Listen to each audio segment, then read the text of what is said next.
Hi everyone, welcome to my channel. My name is Sarah and I'm a fluid figurative artist. So what I do is I use the fluid art techniques to form figurative art.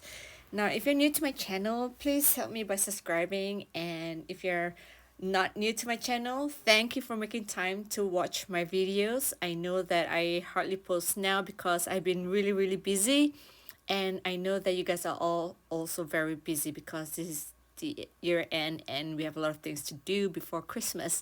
So I just want to thank you all, to those who have subscribed to me and who has supported my videos up to now. Thank you all so much for sticking by my side, and thank you all for your support.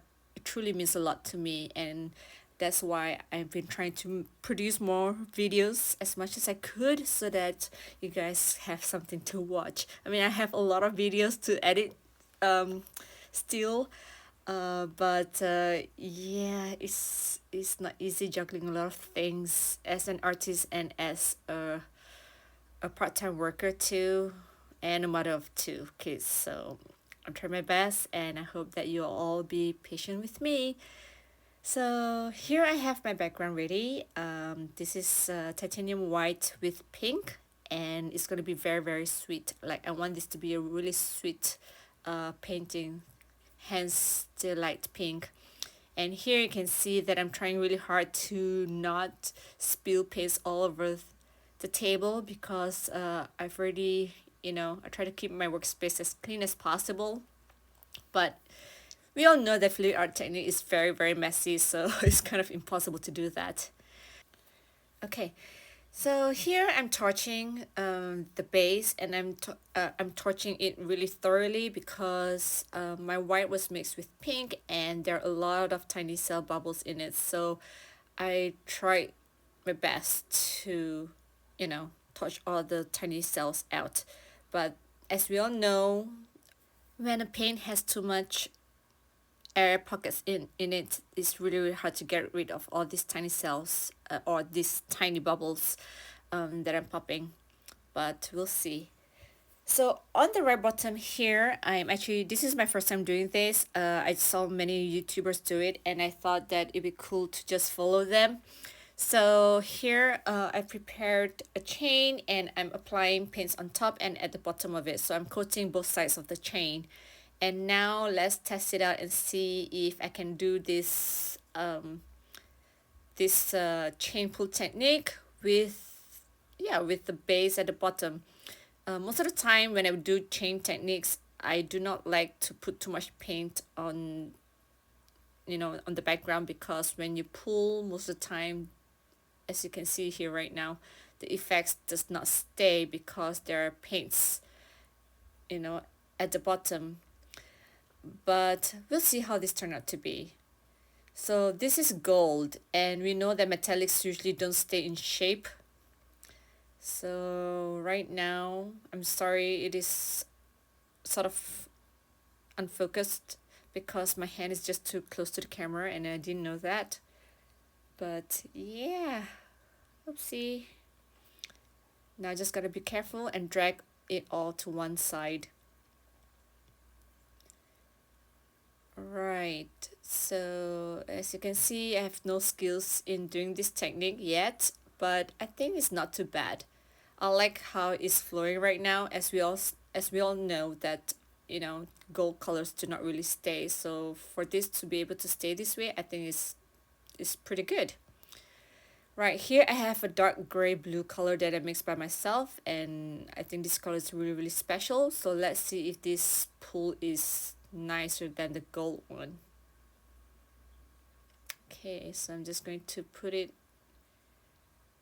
this way and then drag them. I'm sorry, my hand is in the way. I didn't know that the camera is not really, focusing in the right direction. But look at this chain pull. This is pretty, and the color is very pretty too. So I'm just gonna go ahead and put it this side too, and then just drag it. All right, so this is a really nice color. Now our torching part. Can you see all these tiny cell bubbles popping up from below? I hope you're not thinking in your mind like what I did. Like, Sarah, you ruined it with all this torching. Like, the air bubbles all popping out and you ruined the chain pull effects.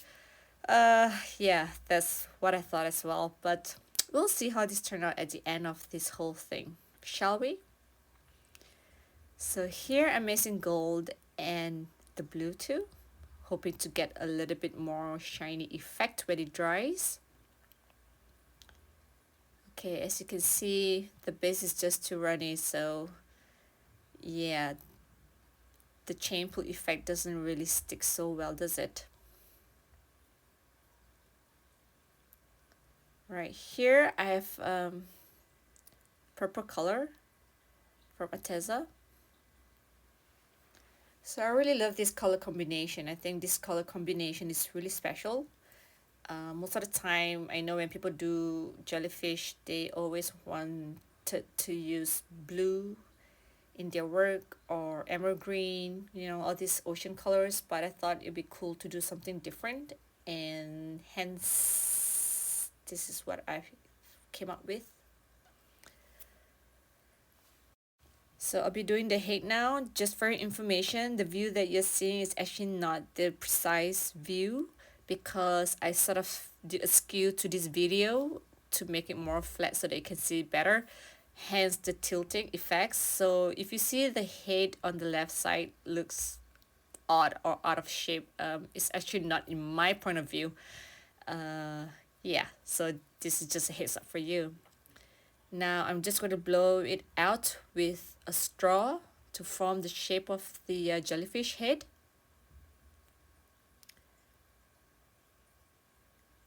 By the way, I know that, you know, in each country we have our own different type of art learnings when we were kids. But for me, in Malaysia, what we do is that we used to have a class where we will pour paints out on drawing pad using watercolor paints, and then we'll take a straw to blow out the paints. So of course when we were kids we don't know what we're doing, we just blow paints out and just, you know, it's just so fun to see the paints move here and there. But now and as adult, when I see people paint, you know, using fluid art techniques, and when they pour paints out, you know, using the hair dryer and the straw to blow the paints out, I thought how cool it would be if we can actually, you know, manipulate the blow and to make them form shapes, you know, such as lions, tigers, zebras, etc.